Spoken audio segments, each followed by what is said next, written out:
Hello and welcome, crawlers.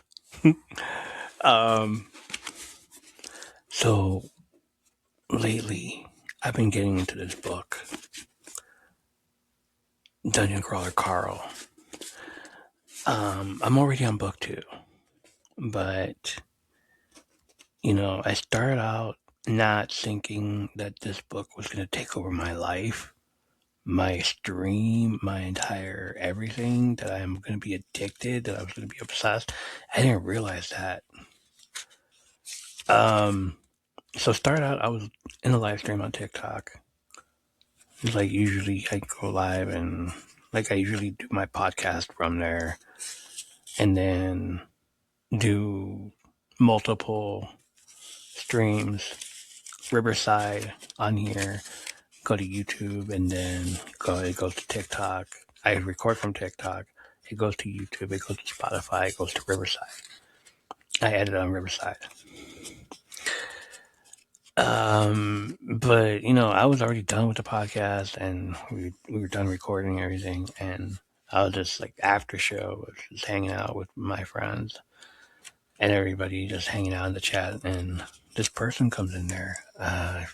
I keep forgetting her name. I don't know. But she just shows up and says, Dungeon Crawler Carl. And I'm like, what is that? So she tells me the book. It's a lit RPG. And I'm like, still don't understand what that means. So I just said, all right, let me look it up. So I looked it up, and based on everything, that's just the first few sentences that what it does. I was basically looking at the synopsis of what it would be like. The apocalypse will be televised. It was just on the back of the book, of course. Welcome to the first book, and okay, I didn't read any of that. You know what's worse than breaking up with your girlfriend, being stuck with her prize-winning kill cat, and you know what's worse than that in Alien Invasion, destruction of all man-made structures on Earth, and systematic exploitation of the survivors are sadistic in their active game show. That's what. Okay, welcome, Crowler. Welcome to Dungeon Survival. It's optional. Keeping the viewers entertained is not. Once you start, you won't put it down. Patricia Briggs. And I just started reading all that. I was like, all right, cool. So obviously, I went to TikTok and I looked it up. And I didn't understand any of it because, like, I wasn't there yet. I was like, okay. So, out of curiosity, I went to Walmart, picked up the book immediately. Just, all right. So, I read the first chapter, the first few pages, and I was like, nice, I like it already. But, like what I wanted to do was like, all right, what if I read this in the live? What if I read this on the live stream? Would that work? Knowing me, I would have wanted to like whisper it, but I didn't want to like really whisper it. It is just something I just like thought of doing, because then it would take too long if I whispered it, right? Okay, maybe not. So I just started reading it. A few of my friends were on there. A few regulars, and they just like got into it also. That's what I love. It's like, oh shit. I wasn't expecting this to transform into an obsession, an addiction, or I'd rather be reading this than anything. And here's the thing, the girl never came back. She came back like a month later. Sigh. Every time she was there, I was doing something else. But right when I was about to tell her, hey, I got your book. I got the book you told me to read. And I read it, and it's fucking awesome. I love it. But she was gone by then. So I never got to say anything to her until like a few weeks later. I was like, yeah, I love it. And she's like, oh, cool. Yeah, I'm glad you do.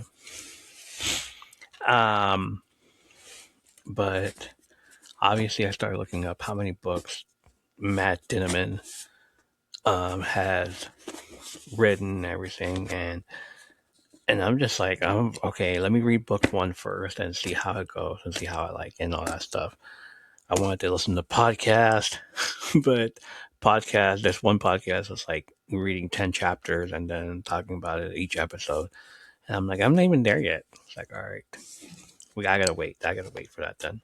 Let me read the whole thing and then we'll go back to listen to that podcast. I listened to another podcast where she was like, this girl, Unspoiled, the Unspoiled podcast. And she was just reading it 4 chapters, and telling us how she felt about it, what she thought about it, and all this. Like, that's what I want to listen to. You know, take your time with your chapter and tell me how you feel about that first chapter, not 10 chapters and like, whoa, so and so in like an episode. Yeah, that was like, take your time with it. Like, I want to know what you think because I felt the same way. Do I think the same way? I don't know. Maybe I did. Maybe I didn't. So, as I kept reading and like towards the end of the chapter that I was in, I was just like, all right, before I read this, the end of the chapter, I got to go buy the new book, the second book. And I was looking all over the place. I was going to Second and Charles, couldn't find it there. It was all in the back. I found it later.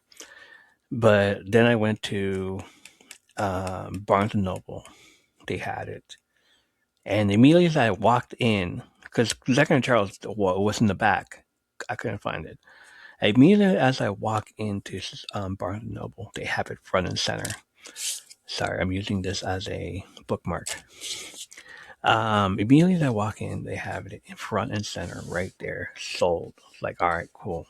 So I bought the second book. I bought some stuff. I bought some magnets. I bought everything that they were selling. I was like, I'm addicted. I want it. Let's go.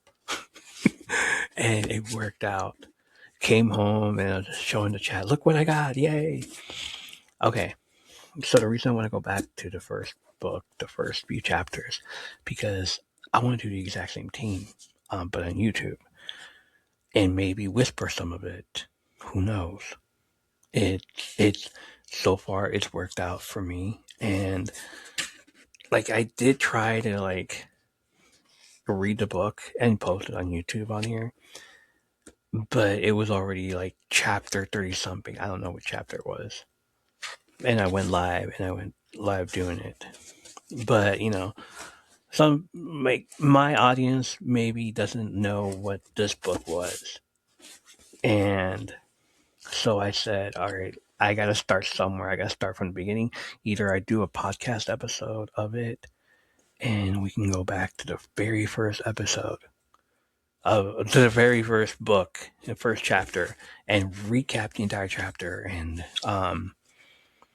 do all that, or we can just read a book. And I chose to read the book. Chapter by chapter, episode by episode. Each episode is going to be a chapter, basically. Maybe I'll just like 30 minutes. I don't know. Maybe it'll be like up to chapter, like, chapter 3 chapters in one sitting, in one recording. Maybe I'll do that. I don't know yet. I don't want it to go for an hour, over an hour, or maybe 30 minutes. I'll go 30 minutes, but I'll tell you how I feel about it or anything. But if I don't understand something, please, just let me know. Give me the lore of it. Just school me on it. Don't be mean about it. Don't overdo it and be like, no, this is this and this and this. Like, no, just school me into it. Tell me, hey, this is what it means. Like, which I doubt is going to happen because I already read it. I was like, I want to read through it again. Why not? And there's the second reaction. And then once we get to the second book or the third book and we can do an actual reading of it live as I go through it, then it'll work out. Right? All right. I already talked long enough for 10 minutes. So I say we get to the first chapter of the book. Dungeon Crawler Carl, written by Matt Dittman. Okay, where are we? Here we go. Chapter 1. The transformation occurred at approximately 2:23 a.m. Okay, before we start on this, I understand that there's an audiobook already. I get it. Um, Jeff Hayes, I think is his name, right? He's the guy. Like, I'm not going to try to be him. I've seen TikTok videos where this one guy is saying, it's like in his head, Donut the cat doesn't sound British. Like it, because he's reading it. He doesn't want to, he listened to the audio. He heard the audio and then said, I was like, oh, he doesn't sound British to me. He's just like a regular normal cat. Um, so do with that as you may, as you wish. Just read it the way you want to read it. It doesn't have to have like crazy ass voices. I laughed so hard at this book. I laughed so hard. So you'll see me like with the same reactions because it's been what, a few months since I last read the first chapter again. I'm in the second and I'm fucking dying my ass off over there with everything that's been going on. I'm not at book 3 yet. I don't want spoilers. I won't understand the spoilers.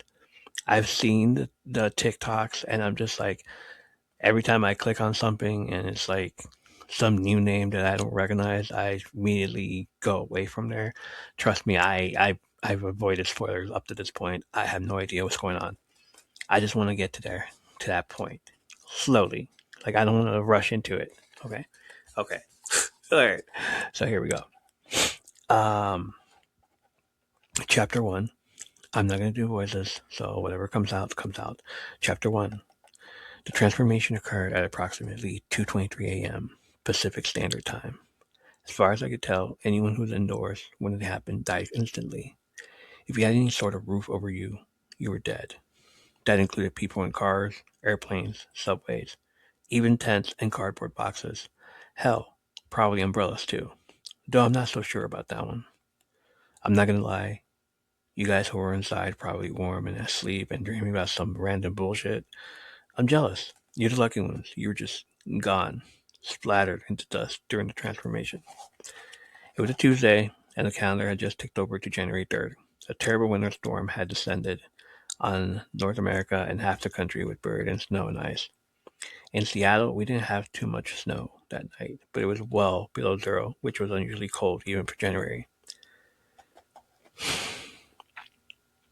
Okay, so like every time someone mentioned this part where it was like it was Tuesday, calendar had just ticked over to January 3rd on Tuesday. I'm like the kind of person where I want to do the math, where I'm just like, okay, so when would that be? Like, just like it was a good day when someone figured out what exactly that date was when the Seattle Sonics, when the Lakers beat the Supersonics, when the Goodyear blimp said Ice Cube's a pimp, when all this stuff have happened, and someone found the exact date that it was a good day. Me, I just decided, okay, when would it be January 3rd on a Tuesday? Because this book was written in 2020, right? Or it came out in 2020. So he must have like written it around 2018, 2019 to 2018, like all that stuff.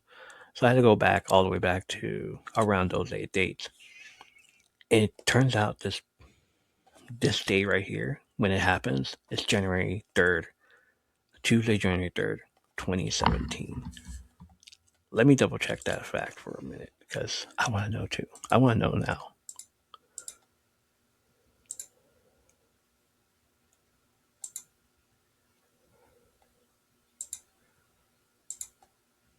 Yeah, January 3rd, 2017 on a Tuesday.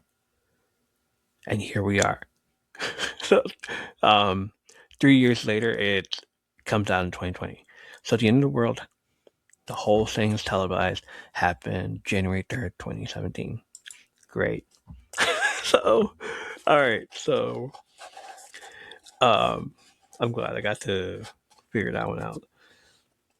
I'm sure in other parts of the world where it was warmer and not in the middle of the night, many more people survived. Many more.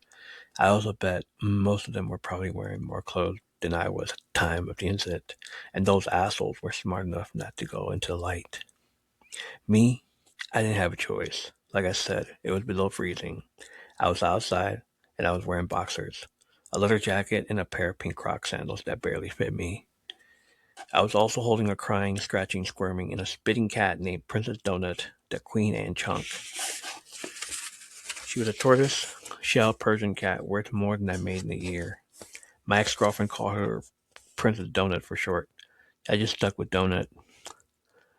So let me back up about 10 minutes. I won't bore you with too much backstory, but some of these details may be important. My name is Carl. I'm 27 years old. After a stint in the U.S. Coast Guard, I ended up working as a marine tech, fixing electrical systems for rich assholes and their petty boats.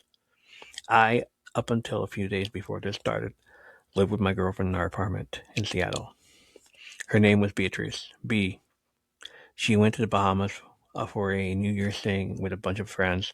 She didn't tell me her ex-boyfriend went along with her on the trip. I figured it out pretty quick when I saw the picture of her sitting on his lap on Instagram. I don't like drama, and I don't deal well with it. Whether she was actually cheating on me or not, it didn't matter too much. She lied. So I called her up, and I told her we were done. I promised to have all her stuff ready for her to go when she got back. No drama, no fuss, but we were done. She'd asked her parents to come get the cat, but they lived on the other side of Cascades, and nobody was getting through any of the passes with this weather. So I promised I'd look after her until Beatrice got back. So every time I describe the book, I tell them about this part. Yeah, this guy fucking did this. He found out his ex-girlfriend was cheating on him in the Bahamas, and he found out on Instagram, and maybe like she didn't know, and her friends like invited him, and that's what happened. And that's what I would hope would happen. But as we get along to the story and just like find out new information and just like, nah, she did that. She did that shit on purpose. So it was just like, yeah. And speaking of spoilers, I'm not going to spoil it for you, but because I didn't read it. But like, I saw this TikTok and this person was on book 5 already. And they're like, when you find out that what other shit Beatrice did. And I'm like, come on, dude. There's no way we're still going to be talking about this girl, even at book 5. Will we? Damn. Okay. All right. Back to this part right here. So let me tell you about Donut the cat. Like I said, she's one of those fluffy, flat-faced cats that look like they need to be sitting on the lap of a Bond villain. B and I shared a 2-bedroom apartment, and one of those rooms was dedicated to the cat, if that tells you anything. More specifically, the room was devoted to Donut's best in show ribbons. Her best in breed ribbons and countless trophies and framed photographs of her sitting on a table, looking all fussy and pissed off while B and a judge stood behind her. B probably had 50 of the patrons. B probably had 50 other pictures. She'd won a mess of ribbons and trophies and photographs pretty much every time Beatrice took Donut to an event. And B took that damn cat to a show almost every weekend. Her whole family was into raising and showing Persian cats. Me, I didn't really know much about that whole cat show world. I didn't want to get too involved. Like I said, I don't do drama. And let me tell you something about cat people. More specifically, cat show people. Actually, never mind. Fuck those guys. All that's important is me and Donut were a part of this whole world I didn't want anything to do with. I never considered myself a big fan of cat, but if we're being truthful here, I like Donut. That cat did not give two shits about anybody or anything, and I can respect that. If Donut wanted to sit on my lap while I was blasting away on PlayStation, then she sat on my damn lap. If I tried to pick her up, she hissed and scratched and jumped right back up there. And then she looked at me with a squished face and said, "What are you going to do about it?" I've been tempted more than once to throttle this thing, but I'm not an asshole. Plus, I could respect the little monster's tenacity. Some of my buddies would give me crap about it. Me spending all this time with a fuzzy cat that was probably worth more than I would make in a year. But I enjoyed it. I enjoyed having that ball of fuzz sitting on my lap. One of Beatrice's ironclad, there's not negotiable rules was no smoking in the apartment. So after our fights and breakup, I'd make a point of smoking as much as I could. I know, immature, but it was freezing outside. Donna didn't seem to like the smoke too much, and the smell clung to her hair. So as a compromise, I would crack the window when I smoked. So when I woke up at about 2 a.m., having been startled awake by a dream, I decided I needed to smoke. I pulled out my pack, cracked the window, and I lit a cigarette. Donut, who had been sleeping right next to me in the bed, decided at every moment that she wanted to, for the first time in her feline life, go outside and explore. She jumped up on my shoulder as she leaped out the second story window onto the tree outside my apartment. Just like that, I'd had the window open. I'd had just like that. I'd had the window open dozens of times over the past year, and she'd never even given the window a special glance. And she'd never even given the window a second glance. So tonight, on the coldest night of the year, the furry asshole decided to Lewis and Clark her way out of the apartment. She scampered down the street, sniffed at the sidewalk a few times, and then promptly realized it was cold as fuck. Her adventure over as quickly as it began. She rushed back up the tree and stared at me over the 5 feet from the window to the branch. The adventure all drained out of her. Donut decided not to risk jumping back inside, so instead she decided to start howling at the top of her lungs. I spent the next several minutes cursing at the cat, trying to coax her back inside. I opened the window all the way, sending gales of ice cold air into the previously toasty apartment. The fuzzy black and beige and white cat just sat there, bitching and howling so much I feared one of my neighbors might wake up and shoot her. I left my boots on the dryer all the way in the building's basement. I didn't know where the hell my running shoes were. So in a momentary decision I would quickly come to regret, I squeezed my feet into a pair of my ex-girlfriend's Crocs. I pulled a heavy leather jacket on, and I rushed outside to grab the cat. Part of me kept saying it. Screw it.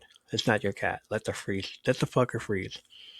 But like I said, I'm not that much of an asshole. As much as Beatrice deserved it, she loved that damn cat. And poor, stupid Donut wouldn't stand a chance out here in the cold. Not for long. Plus again, the cat was right there, howling like someone was eating her children in front of her. I rushed down the stairs and I jumped outside, rushing to the tree that sat between the sidewalk and the building. I immediately regretted not taking the time to put her proper clothes on. The cold, windy air sank its claws into my legs and feet. Donna was right there, sitting on a tree just out of reach, looking between me and the open window into the apartment. She continued to howl. A light popped up in an apartment on the first floor. I groaned. I groaned. Miss Parsons, grumpy. I like to file complaints, Miss Parsons. Donut, I said, come on, you little shit. I held on my arms. The cat could jump into my arms. It was something I trained her to do. I could shake a bag of cat treats and she'd jump right up there. I could make a sound as she sometimes jump up on my shoulder. I cursed myself for not bringing cat treats out with me. The window of the first floor apartment slid open. What in God's name is going on out there? Miss Parsons called, sticking her head out the window. The old woman had her head wrapped in some sort of towel, making it look like a swami. Her beady eyes focused on me. Carl, is that you? Yes, Miss Parsons, I said. Sorry, my God, get out, and I'm trying to get her in there before she freezes to death. It looks like you're the one who's going to freeze too. And Miss Parsons never finished the sentence. Slam. It happened so fast. The building smashed down to the ground. I watched it happen. The 7-story apartment building was there one moment and then it was gone, but it hadn't disappeared. I was looking right at Miss Parsons when it went down. It was like the building was a massive tin can that had been crushed by a giant cosmic boot. I saw it, and I heard it. Wind rushed at me, and it was instantly dark outside. The street lamp just to my left was gone. The buildings all around me were gone. The cars in the street were gone, too. Everything was gone except the trees and the bicycles and the bike tracks and Marjorie Williams' moped, which was all still booted by parking enforcement. I looked around, the freezing weather momentarily forgotten. In the dark, overcast night, I could barely see anything. In the distance, I could now see thanks to the lack of buildings a fire burned. There was utter, complete silence. What the hell? I said, spinning in circles. A couple of random things remained, like the bike rack. The stop sign was there, but the street sign next to it was gone. It didn't make sense. Where the cars were parked on the road The car-shaped indentation of dirt appeared, as if they'd been pulled down toward the center of the earth, being ripped directly to the asphalt. Donut jumped into my still outstretched arm. I looked at the car, not knowing what to do or say. What the hell? I said again. All that remained of my building was a rectangle of churned dirt and rocks. And then I saw it, right near my feet. It was Mrs. Parsons' head in the dark. It was Mrs. Parsons' head. In the dark, it was hard to discern, but I immediately knew what it was. It hit me at that moment. The sudden shock of the building was one thing, but there were people in those buildings. It was almost everybody in that damn city. Hell, even most of the homeless people were in shelters. There'd been a whole thing on the news about them rounding everybody up because of the extreme cold.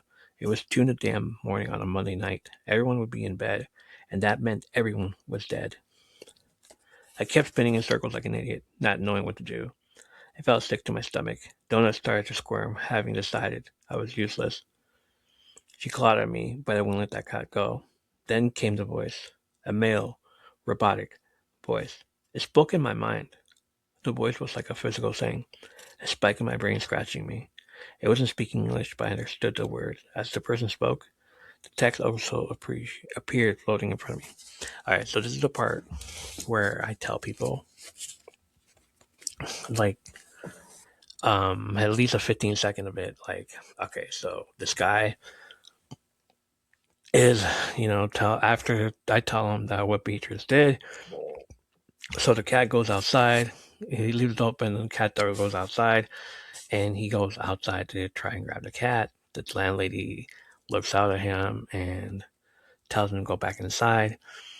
He's gonna freeze, and then just like a freaking soda can, when you're crushing down the soda can like this, the whole building collapses and her head pops out and she's dead, and he hears some crazy freaking word to tell him to go inside. That's how I tell everybody that's how the book starts. So now he has this AI talking to him, and he can hear the voice in his head. Like a physical, it spoke in his head. The voice was like a physical thing, a spike in my brain scratching me. It wasn't speaking English, but I understood the words. So basically, it's like has some core mechanism where everybody can understand his voice, even though if it's not speaking English at all. And it's basically the AI. It's explaining to him what's happening. Surviving humans take note. What? I said out loud. What's that? Who's there? I kicked the floating words with my foot, and the 2 small crocs went flying. So there we go. That's what happened to the croc. Because everybody was wondering, like, what happened to the crocs that he had on? He kicked it. He just tried kicking something, and the croc went flying. I hopped over and quickly shoved my foot back in. The words moved with me, floating just a few feet in front of my face. Even the letters were in English. They crawled down, not across the screen, but I knew them, understood them, like I'd been reading the language my entire life. Per Syndicate Rules, subsection 543 of the precious Elemental Reserve Code, having failed to file a proper appeal for mineral and elemental rights within 50 solars of first contact, your planet has been successfully seized and is currently being mined of all requested elemental deposits by the assigned planetary regent. Every interior of your world has been crushed, and all raw materials, organic and inanimate, are in the process of being mined for the requested elements. Per the Mine Material Reclamation Act, along the subsection 35 of the Indigenous Planetary Species Protection Act, any surviving humans will be given the opportunity to reclaim their lost matter. The Boron Corporation, having been assigned regency over the solar system, is allowed to choose the manner of the reclamation, and they have chosen option 3, also known as the 18-level World Dungeon. The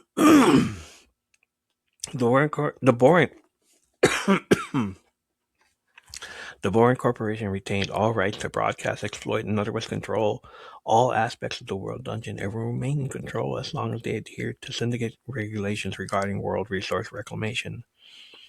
Upon successful completion of the level 18 of the World Dungeon, regency of this planet will revert to the successor. A syndicate neutral observer AI, myself, has been created and dispatched to this planet to supervise the creation of the world dungeon and to ensure all the rules and regulations are properly followed. Please pay careful attention to the following information as it will not be repeated. Per Indigenous Planetary Species Protection Act, all remaining materials estimated to be 99.999999% of the sifted matter is currently being repurposed for the subterranean world dungeon. The first level of this dungeon will open approximately 18 seconds after the end of this announcement. The first level entrances will be open for exactly 1 human hour and 1 hour only. Once the entrances are closed, you may no longer enter. If you enter, you may not leave until you have already completed until you have either completed all 18 levels of the World Dungeon or if you meet certain other requirements. If you choose not to enter the World Dungeon, you will have to sustain yourself upon the surface of your planet, and this may be the last communication you receive during your lifetime. All previously processed matter elements are forfeit. However, you are free to mine and utilize any remaining naturally occurring resources for your own benefit. The Boring Company wishes you luck and thanks you for the opportunity.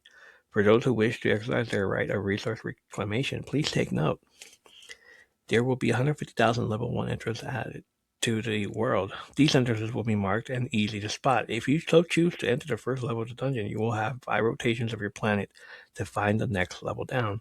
There will be 75,000 entrances to level 2. There will be 37,500 entrances to level 3, 18,750 to level 4, 9,375 to level 5, and 4,688 entrances to level 6. The number of available entrances to the next level will continue to decrease by half, rounding out until the 18th level, which will only have 2 entrances and a single exit. Crawlers who choose to enter the world dungeon must find a staircase and descend to the next level down before the allotted time is up for that level. Once the time has passed, the level will be reclaimed, and all remaining matter in the level, organic and inanimate, will be forfeit. Generated loot and other matter that is not gathered and reclaimed be placed in the syndicate market. Each lower level will have a longer period of reclamation. Additional rules come into play once any crawlers descend to the 10th floor. These rules will be explained when and if any crawlers reach this level. If you so choose to enter the world dungeon, it is highly recommended you immediately find and utilize a tutorial guild. Multiple tutorial guilds will be seated throughout the dungeon on levels 1 through 3. If you have any additional questions or you wish to file an appeal, such request must be submitted in writing directly to the closest syndicate office.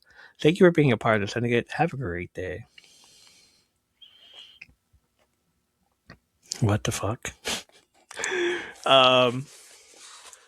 It is so long that he stood there listening to this whole thing, and I'm just like, I lost. I would have been like, you're talking too much, dude. I would need a lawyer. Like, I'm not a lawyer, but I would need somebody to like translate this. Because even I'm like, this just happened. This whole thing just happened. And I'm just sitting there like, everybody's gone. Everybody's either dead or like lost or something. And you're giving me like this whole freaking 600 word essay about what's going to happen to us. No way. Hello, we're from the Vine generation. We're from the TikTok generation. We can't even pay attention to our like a minute videos. You want me to listen to you like a 10-minute of you talking? No way. but here it is. Like, all right, you said stuff, and I'm just trying to figure out what you meant by that. My brain could barely parse any of what the voice had said. So bewildered was I at everything that had just happened. I could no longer feel my legs. I'd been outside much too long. Exactly. He's cold, and you expect him to listen to any of this stuff? I've been cold. I've been outside much too long, and I was in serious danger of freezing to death and losing toes to cold. Had to get inside, and I had to do it now. But there was no inside anymore. There weren't even any cars. I eyed the fire that continued to rage a few blocks over. I needed to get over there, and fast. I turned, and I started to shuffle run. The wind, which had been a light breeze before the buildings all disappeared, was now a constant freezing gale that stank of the ocean. Donut twisted in my arm, scratching at me, trying to get free. She chomped into my shoulder, but my jacket protected me. I clutched the cat tighter. This is a dream. Had I accidentally been dosed with some sort of hallucinogen? World dungeon? What the actual hell? What did that even mean? My mind continued to race. I immediately thought of Pathfinder and Dungeons and Dragons and other games I hadn't played since I was on active duty. I couldn't see a single damn person. I was surrounded by only the sound of the wind. A horn like a trumpet sounded blasting through the night air. I stopped, dead, looking around. What's now? Is the dungeon appearing? I thought, this is happening. Holy shit, this is really happening. Less than 100 feet to my left, right in the middle of what had once been a thrift store, a spotlight burst into the air. I saw an additional spotlight appear about a mile away. I turned, and I saw a few more littered throughout the city. Even from the distance, I could feel the warmth radiating from the brightly lit hole in the ground. I didn't think about it. My head still swam with all the information that had been thrown at me. The pink Crocs barely fit on my feet. The distant fire was farther away than I thought. I had seen firsthand what hypothermia did to people, so I turned toward the light, and I ran.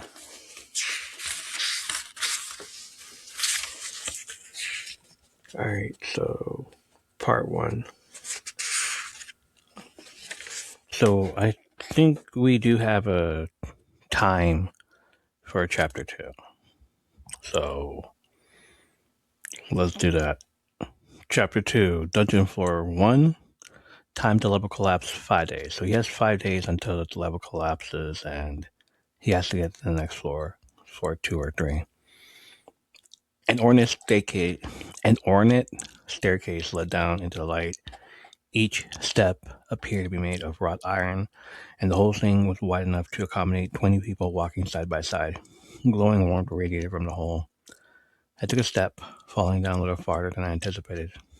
My footfalls echoed into the brightness. This was a city of almost 1 million people, and I was the only one here.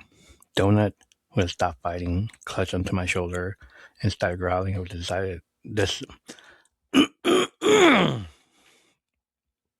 Donut, who had stopped fighting, clutched into my shoulder and started growling as we descended toward the bright light. Welcome, glorious warmth beckoned me deeper. My legs and feet, which I hadn't been able to feel, were now starting to burn. I hadn't been out in the cold long enough to sustain any real damage, but I was frostbitten to hell. The stairs seemed to go on forever.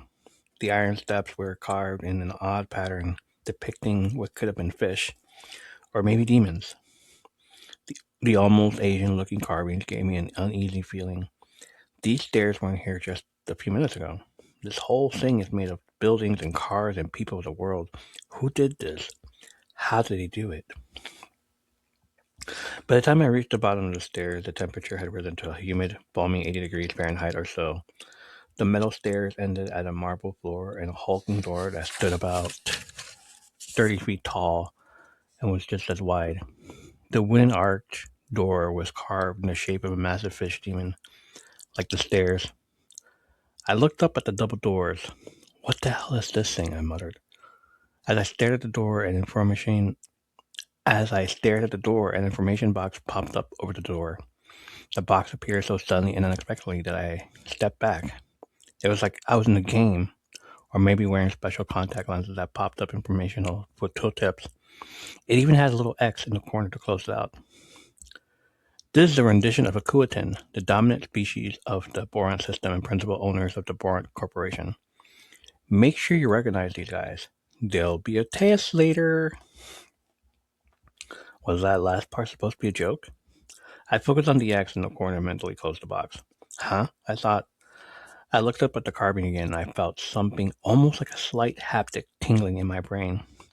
The information box popped up again. I closed it. Weird. I can control the information with my mind. I could open information boxes on certain items by focusing on them. I could close the boxes by mentally clicking the X with my mind. That means they're in your head. Maybe this isn't really happening. Maybe you're asleep and this is all some sort of high-tech stimulation, like in the Matrix movies. The pain in my warming up legs and feet reminded me that simulation or not, it didn't matter. Not when I could hurt. With my one free hand, I pushed the door. It opened easily inward, revealing a long hallway lit by multiple torches. The hallway was just as wide and tall as the door, more like a tunnel for a double-lane roadway than for someone to walk through. In the distance, I could see several branches leaning. In the distance, I could see several branches leading off the main hall. A blinking light appeared near the first branch. It seemed to be a sign of some sort, but I couldn't read it from here. Ow! I cried as Donut jumped down on my hand. I dropped the cat, and she bounded. Ow! I cried as Donut jumped down on my hand. I dropped the cat, and she bounded forward into the hallway. She stopped about 10 paces in, looking around with a confused, startled look on her face. I stepped toward the cat, and the door slammed behind me. The light from the entrance room cut off and was replaced with a dusk-like dimness. Welcome, Crawler. Welcome, Crawler. Welcome to the first floor. This was a new voice. It was male, sounding overly enthusiastic. Welcome, Crawler. Welcome to the first floor. Yeah. Welcome, Crawler. Welcome to the first floor. This was a new voice. It was male, sounding overly enthusiastic, almost like a game show host. It wasn't the same person or speaker from the original announcement. The words appeared floating before me and were simultaneously spoken in my mind. Unlike the tooltip-like box, I wasn't able to close it out. This was more like subtitles. A timer appeared in the upper right of my vision. It was at 4 days, 23 hours, and 48 minutes, and counting down. I again swiped the characters. They didn't go away. I closed my eyes and the information disappeared. It was unsettling, and it gave me a slightly queasy feeling to my stomach. Donut remained in her spot several spaces in front of me, but the chunky cat was swiping at the air in front of herself. She sees it too, I thought. Holy crap. Whatever this was, it was happening to the cat just like it was to me.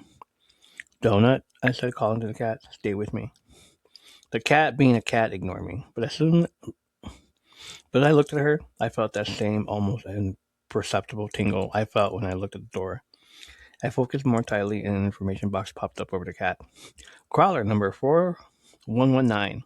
Princess Donut, level 1, race, cat, class, not yet assigned. I took a step forward, painfully aware that I was wearing Crocs that didn't fit it. More text assaulted me. You have been designated crawler number 4122.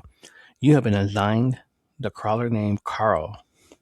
You are assigned the race of human. You are currently level 1. You may choose a new race and class as soon as you descend to the third floor. Your stat points have been assigned based on your current physical and mental profile.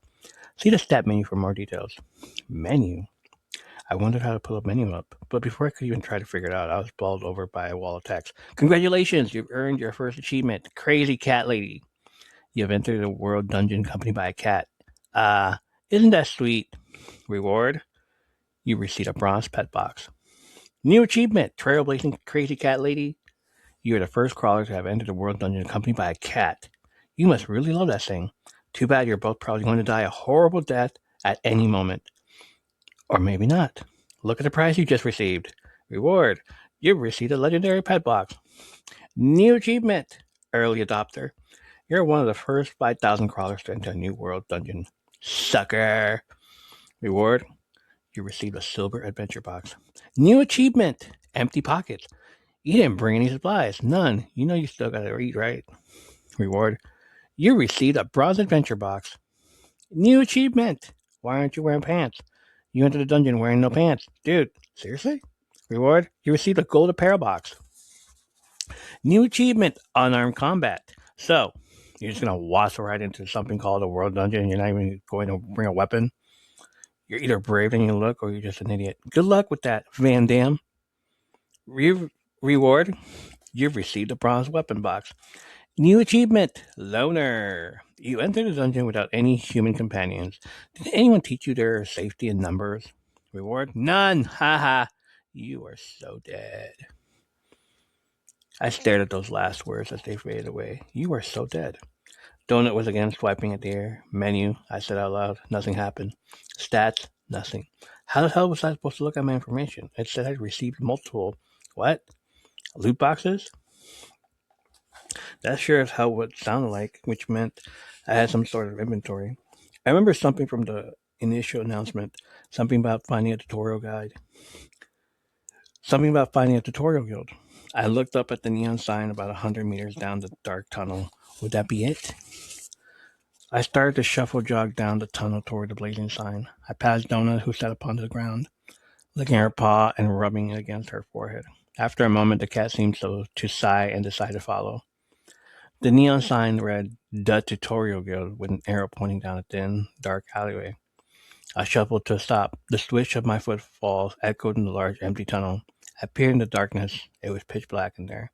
Behind me, Donut meowed with concern. I stepped into the alley. New achievement! Fall into an obvious trap. Reward, well, if there's a heaven and you haven't been too much of an asshole, maybe they'll let you in, because you're about to meet your maker.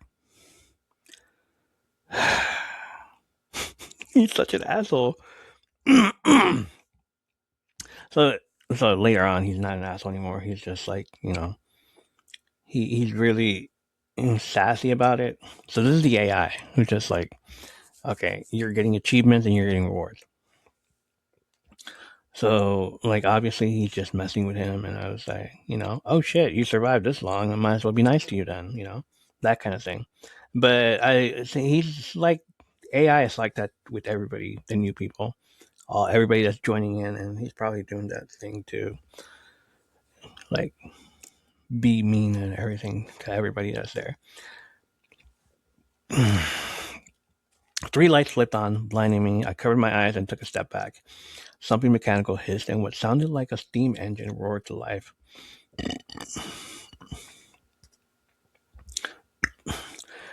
3 lights flipped on, blinding me. I covered my eyes and took a step back. Something mechanical hissed, and what sounded like a steam engine roared to life. I heard laughter, high-pitched and squealing. I turned and I ran. Both of my pink Crocs went flying as I turned down the main tunnel, headed away from where I'd come down the stairs. Donut yowled and rushed after me. So this is where he lost the Crocs, right? At chapter 2? They're gone? All right. Now we know he's barefoot. I hazarded a look over my shoulder and saw the contraption rocket out of the alleyway, almost crash into the far wall, and then slowly start to back up and turn, facing me. The machine was the size of a tractor and ran on threads, like a tank. The thing was built out of mismatched, rusting hunks of metal, and it looked as if it would fall apart at any moment. A spinning spike-covered wheel dominated the front of the death machine. On top of the tractor, 3 green-hued humanoid monsters stood screaming and pointing in my direction. Each of those monsters looked to be about 4 feet tall and was dressed in leathery rags. One appeared to be wearing a kitchen pot on his head. He grunted and screamed as he worked the controls for the tall machine. Black smoke billowed from several pipes. The spinning wheel whirred even faster as the machine righted itself and started barreling toward me. A tooltip popped up.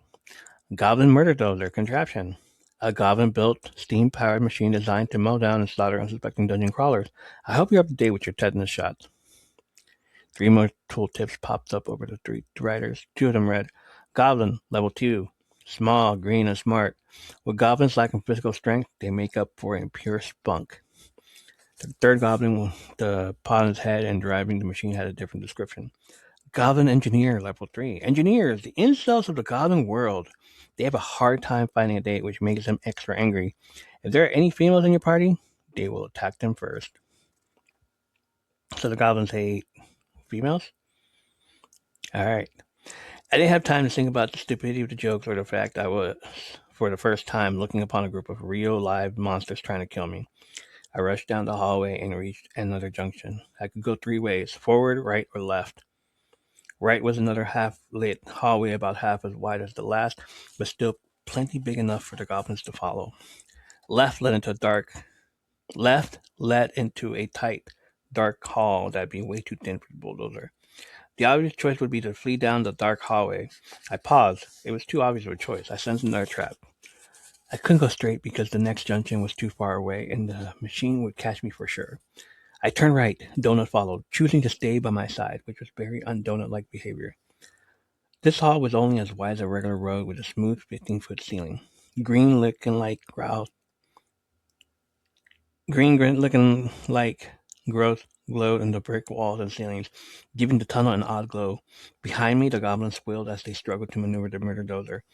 The thing had a wide turning radius, and it would take them at least a minute to pursue.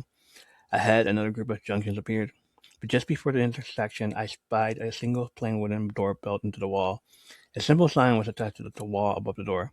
The words were painted the same color as the dark red bricks of the wall, and I could barely read it. It read Tutorial Guild. The words were in that same odd language. The moment I read the sign, a glowing green box appeared, highlighting the name. New achievement, you discovered and read an unofficial dungeon sign. Wow, you can read!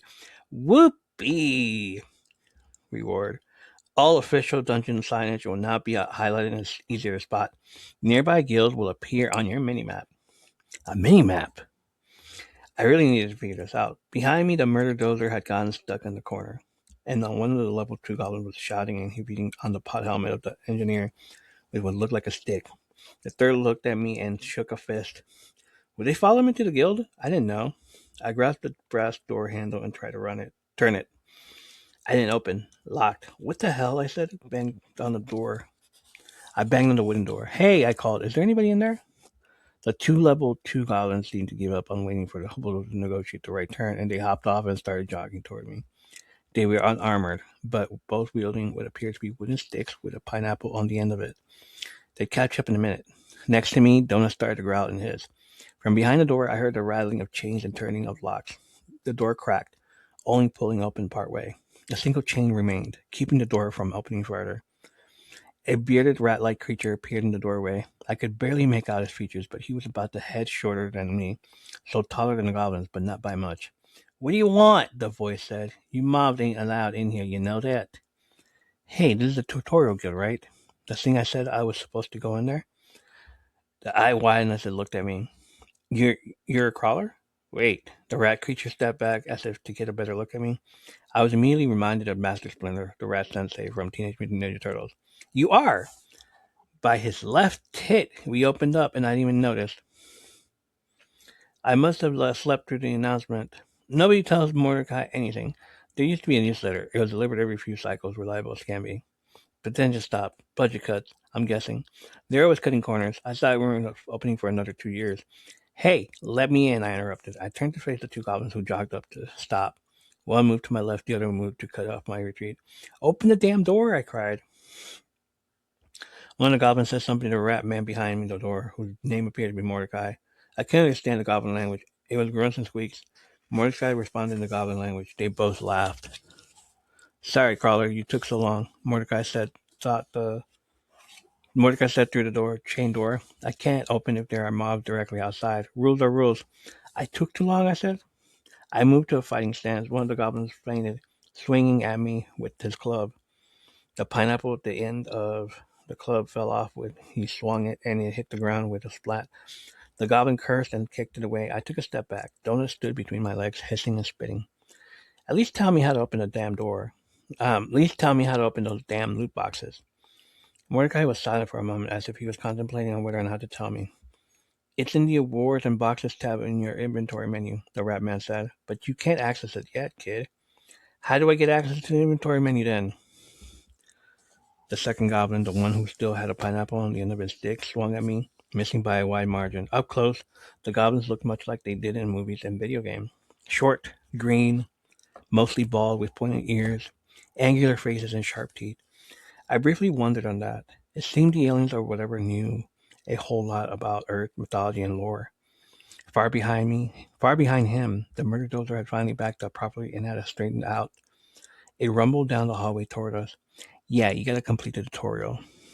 The pineapple goblin swung at me again. I waded into the glove past the apex of its arc and stepped in. I hit the goblin square in the nose with a jab and then left a left hook to his right temple. It crumpled to the ground in a heap. A bar appeared over the creature's head the moment I hit it. A health bar, I realized. It hadn't appeared until it took damage. The bar went down more than halfway, turning from green to red. The goblin had more than half of his life drained. I clocked it pretty good, but not that good. It was like I just punched a 10-year-old. The second goblin looked at his friend, open-mouthed, then turned and ran back toward the dozer. My fists ached. I hadn't been in actual physical fight in years. Most of my time as a Coast Guardman was aboard a cutter as an MK technician. I was never involved face-to-face with any sort of real law enforcement. That said, most people I encountered who'd ever been in the service didn't realize that we trained as much as we did. People thought of us as glorified lifeguards. They had no idea how much we trained in hand-to-hand combat. How do I hell how the hell do I do that if you don't open the door? I yelled. As I kicked down Goblin in the ribs, I felt a satisfying crunch. Can't you just let me have access now? It doesn't work that way, kid, Mordecai said. We can just have untrained crawlers wandering around the dungeon, you know. Besides, you can't open boxes unless you're in a safe zone. And unless you're a complete idiot, you can probably guess you're not in a safe zone right now. The goblin's health bar had moved deeper into the red, but he wasn't dead yet. A distant part of me just seemed horrified that I was planning on killing this thing. Despite his weapon, he was incredibly easy to hurt. But one glance up at the bulldozer, which had stopped to pick up the second goblin, relieved me of any potential regret. I put my hands on either side of the unconscious goblin's head and smashed down on the stones. I smashed down again and again until his health bar completely drained away. Hey, Mordecai yelled. Hey, stop! Who's starting you on anyway? I asked, whirling on the creature. But then I realized the rat wasn't talking to me. You can't come in here, he was saying, his back now turned. Donut, he was talking to the goddamn cat. She had decided she had enough of this hallway and wandered into the guild through the cracked door. A whole wall of new cheap notifications appeared along with a couple other new notifications. But instead of auto-playing like they did before, they appeared as little messages in the upper left of my screen. I sensed I could mentally click on them, but not now. The AI or whatever the hell was running the circus seemed to know that right now is not an opportune time to cover up my line of sight with game bullshit. Not with the real danger barreling down on me. Open the fucking door, I cried. Kid, get your creature, Mordecai said, turning toward me, a strange hint of panic in the rat's voice. I'll get in trouble if they find out I let a crawler sneak against the rules. Open the door, I repeated. Look, it's clear, but it won't be in about 5 seconds. Let me in. The door slammed, the last chain rustled, and then it opened all the way. I rushed inside just as the murder dozer barreled by, rolling directly over the bloody corpse of their friend. The brake screamed, but the dozer continued its forward momentum, sliding on the body as it smeared down the hallway. The two goblins turned and met my eyes as I flipped them both off. They squealed in rage as I slammed the door. Damn.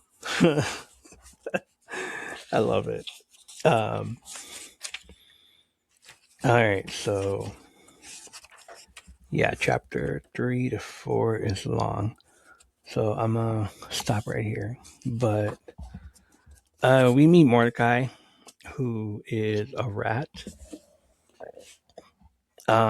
Splinter, I guess, from Teenage Mutant Ninja Turtles, is what he described him as. And he's the tutorial guild, I guess.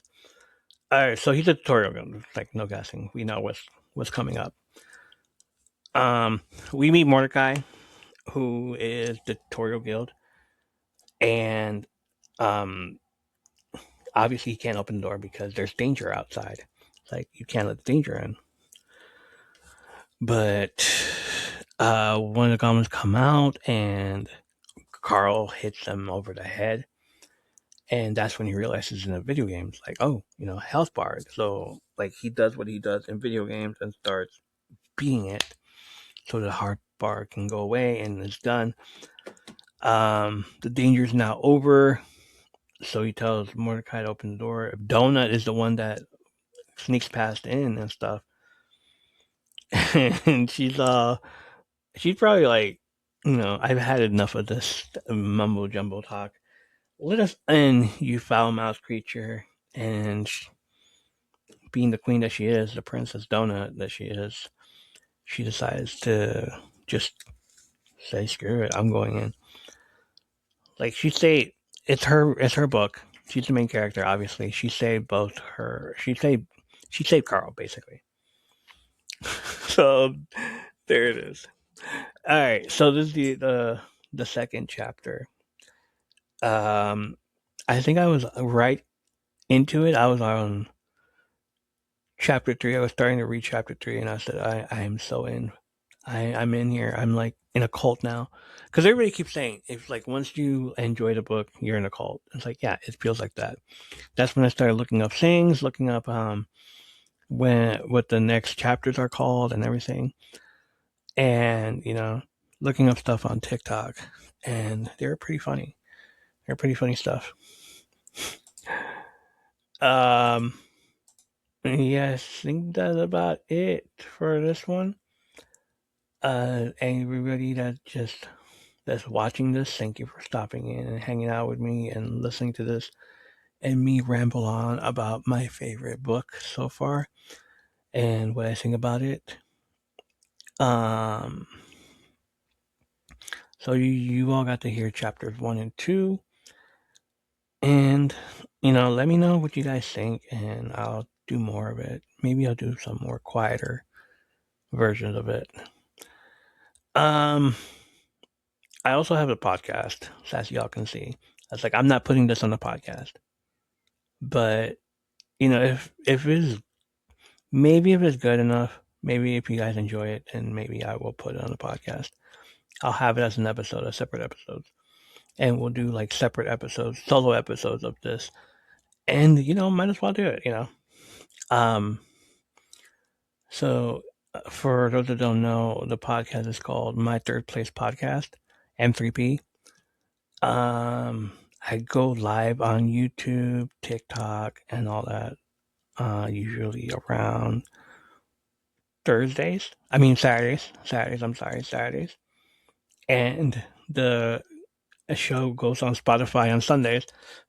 Sometimes on Wednesdays. I record on Wednesdays when there's the premium live event going on that Saturday or that weekend. So we do an episode on Wednesdays and we do predictions. Me and my team of 2 other people. Menace is with me on Wednesdays, and then Greg is with me on Saturdays. So yeah, usually on TikTok, if you guys want to stop by, my name on TikTok is Evolution of a Geek. I'll have it in the show notes, so you guys can come out and follow and hang out. Like I said, I'm reading the book 2, and I'm so invested in it, and I'm just like reading it in the chat and everything. They're all like into it as well. And that was chapters 1 and 2 of Dungeon Crawler Carl. The apocalypse has officially begun. Carl has entered the dungeon. Princess Donut is already judging everybody, and somehow this story has gone from guy in boxers holding a cat to intergalactic death game reality show in record time. I can tell this series was going to get wild from the start, and it was pretty fun. It was a fun ride for the book 1. If you enjoyed this style of episode, kind of laid back, late night book club mixed with Whisperdex storytelling, let me know. Because if enough people vibe with it, I might make these live reading recaps and discussions a regular fixture here on the podcast. Who knows? The full reading session for chapters 1 and 2 will also be going up on the YouTube channel. So check the show notes for the link if you want the full experience. And if you really want the raw first-time reactions, I've been reading Dungeon Crawler Carl live over on TikTok. We hang out, chat, react in real time, and descend deeper into the dungeon together with interactive commentary from the community while I experience the story for the very first time. It's fun. So if you want to witness the chaos live, pull up. Until next time. Whether you're listening at work, driving home late at night, sorting comics, grinding levels, or trying to survive your own dungeon crawl out there in the real world, thank you for spending time with us here in the third place. The place that's not home, not work, but somewhere in between we can all hang out together. This has been the M3P Podcast, where community, creativity, and just the right amount of chaos always collide. See you next time.